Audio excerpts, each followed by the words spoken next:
دودھ فروش کی عورت کی بیٹی۔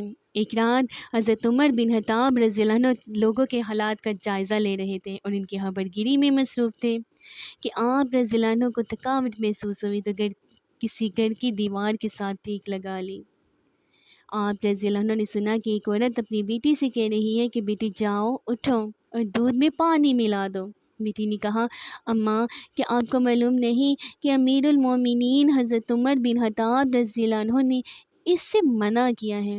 اس کی ماں نے کہا ہے بیٹی جاؤ بھی دودھ میں پانی ملا دو، عمر رضی اللہ عنہ تو ہمیں نہیں دیکھ رہا ہے۔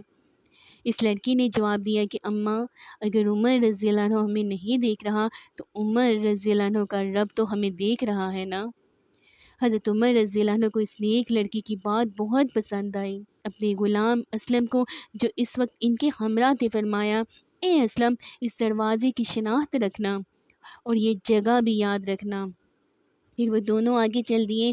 جب صبح ہوئی تو حضرت عمر رضی اللہ عنہ نے فرمایا اے اسلم وہاں جاؤ اور معلوم کرو کہ وہ کہنے والی لڑکی کون ہے اور اس نے کس عورت کو جواب دیا اور کیا ان کے ہاں کوئی مرد ہے۔ اسلم معلومات کرنے چلا گیا اور جب اسلم معلومات لے کر واپس آیا اور حضرت عمر رضی اللہ عنہ کو اس سے بتایا کہ وہ لڑکی کنواری غیر شادی شدہ ہے اور وہ اس کی ماں ہے اور اس کے ہاں کوئی مرد نہیں ہے۔ حضرت عمر رضی اللہ عنہ نے اپنے بچوں کو بلایا اور ان کی حقیقت حال سے آگاہ کیا۔ پھر فرمایا کہ تم میں سے کسی کو عورت کی حاجت ہے تو میں اس کی شادی کر دوں، اور اگر تمہارے باپ عورتوں کے پاس جانے کی طاقت ہوتی تو تم میں سے کوئی بھی اس لڑکی سے نکاح کرنے میں مجھ پر سبقت نہ لے جاتا۔ حضرت عبداللہ رضی اللہ عنہ نے کہا کہ میری تو بیوی ہے۔ حضرت عبد الرحمن نے کہا کہ میری بھی بیوی ہے۔ حضرت عاصم رضی اللہ عنہ نے کہا کہ ابا جان میری بیوی نہیں ہے، آپ میری شادی کر دیں۔